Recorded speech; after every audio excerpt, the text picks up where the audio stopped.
Hello, I'm Miss Dutton. I'm going to be talking to you today about creating educational videos, something that I couldn't even do myself a year ago, and now I create quite a lot. So I am the librarian at Evelyn Grace Academy. It's a school in Brixton, which is run by the ARC network. I've been there since 2010 when it moved into our permanent building designed by Zaha Hadid, which you can see on the left. So I'm going to talk to you about how I started loving making videos and the different methods that I used and why and the support I got on that journey. So I always flirted with the idea of creating videos. So my dad, who's on the far right back in his punk days, he is a news cameraman. I remember being about 14 and buying myself a Super 8 camera and wanting to record loads of films, but quickly realising it was too expensive and I couldn't afford to get film processed, so I gave up. However, things now are free or cheap and very easy. So last year we had a new vice principal come along to my school called Mr. McCary, and he came from a school that had a very successful YouTube channel, and he decided to open one for our school, which is youtube.com/arcvega. The main focus on this is GCSE revision. It's teachers talking in front of a green screen with a PowerPoint projected behind them, going through exam technique and the key points that our students need to know for the GCSEs. So I didn't see how it related exactly to libraries, and I was always keen and interested in it, but never really got on board myself as much as I thought it was an awesome idea.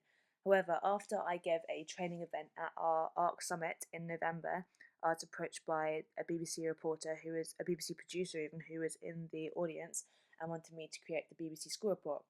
I had seen the one that we created in 2008 and thought it was awesome, so I was really keen to do this. I didn't really know how, and at first I felt really nervous to ask other people for help in editing or filming, but actually, people were really keen to help, and it's really easy to do once you get the hang of it. And if ever you get stuck, there's a million websites online, a million YouTube tutorials that can help you. So the BBC School Report was great. It's 20 minutes. It focuses all on the reading culture in our school. It has a fake weather report. It has stuff in the studio and stuff around the school, including interviews of teachers and students. The next thing was I went for the traditional PowerPoint video, which we create in our studio, and I started doing learning skills or library skills, so plagiarism and research, the importance of reading primary and secondary sources, and all those sorts of things that I don't get to teach enough, because I do have students having library lessons, but I don't have enough, because obviously I want to reach every single student in the school all the time. So I tried to make them a bit funny, a bit cutesy, because I'm a bit nerdy, so I need to distract from my awkward voice and my flailing arms. Because of that kind of awkwardness, though, I decided to get some students on board. So I got students creating book reviews. I also decided to take some of our slam poets and record them in the studios. I then created something called EGA's Big Questions, where I interviewed students and asked them about 30 questions. I then edit it so it's me asking one question and then loads of different students' reports. This was really popular as it drove lots of traffic to our sites. People would look at that and then they'd go and look at the GCSE revision or the learning skills.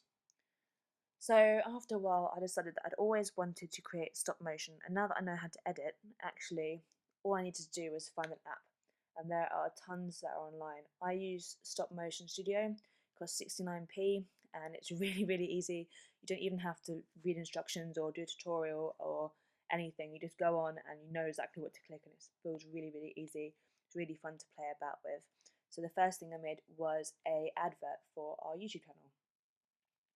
After a while, I decided that I wanted to recreate some of the videos, but I was quite awkward, so I decided to make stop motions of two of the videos I had made before, which were the benefits of reading, which I really like, and then the video about the Dewey Decimal System, which is really popular. After that, it got a lot of attention from other librarians and educators, and I started thinking about creating videos for them instead of just for students. So I downloaded some other apps, including Sock Puppets, and this is really easy. You choose your background, the puppets you want to use, and you press record. You just tap onto the person that you want to speak and speak. Tap onto the next person and speak again, and it records for you. Really easy. And there's lots of different apps that are very similar to that. The next thing was screen grabbing, which is what I'm doing now. So I would use QuickTime Player and just record my screen or record a section on my screen. I'd then just dump it into iMovie and add the voice over the top. This is great because when you're actually recording without the voice, you kind of do a little rehearsal in your head.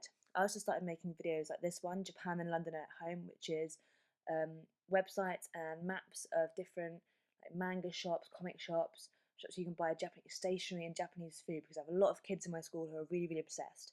So that was sort of like almost like a little scavenger hunt of London for them to do. And I'm going to create lots of them about museums and other sites.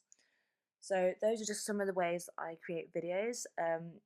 As I said, I've never created videos before, and it's really easy and really enjoyable and really satisfying. You can reach a wider audience, and if you need any help or any inspiration, just get on Pinterest or Twitter or School Librarians Network, because people are always really keen to help other people. If you want any advice or help from me, I'm Miss E. Dutton on TES, Twitter, and Pinterest and YouTube.